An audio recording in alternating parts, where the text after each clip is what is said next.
In the name of the legendary Marquette University basketball coach Al McGuire, what is now the Briggs and Al's Run steps off next month. Coach, of course, a huge supporter of Children's Hospital of Wisconsin back in the day, founded the event nearly 40 years ago. It is stronger than ever, and joining us to talk about it now is Dr. Mark Gorlick. He's the president of Children's Hospital, and Steve Pape, whose sister Alyssa battled a serious medical condition for much of her life before she died at just 16 years old. Thank you so much for both being here.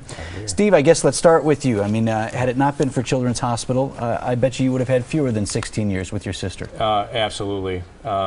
My sister was diagnosed with a very serious condition at a very young age and really spent a good chunk of her life receiving care and treatment from the great people over at Children's Hospital.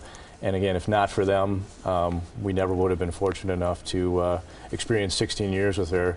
And the quality of life she was able to experience and have in that 16 years was definitely a credit and due to the great people at Children's Hospital. Dr. Gorlick, I know that's the experience that you hope patients and their families take away. How important is Al's Run to achieving that mission? It's critical. Briggs and Al's Run and Walk is the largest such charity event in Wisconsin. We expect 15,000 people to turn out on September 19th.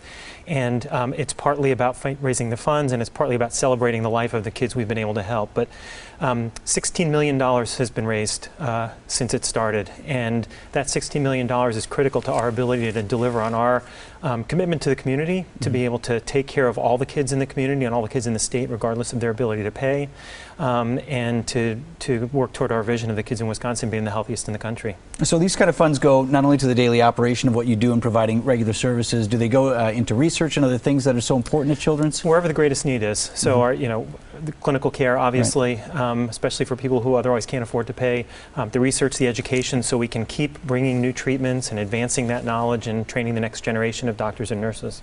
And Steve, even when your sister was still with us, this was a big event for your family. You guys together have raised, I think it's over $90,000. You may eclipse $100,000 this year as your team. Yeah, for years before, prior to forming our Rally for Allie team, my sister and our family participated in Al's Run, and she was as a children's champion, so it was a big event for our family. And when she passed away in 2005, to honor her memory and carry on her spirit, we formed our Rally for Allie team. And this is our 11th year, and as you mentioned, we're raised over $90,000.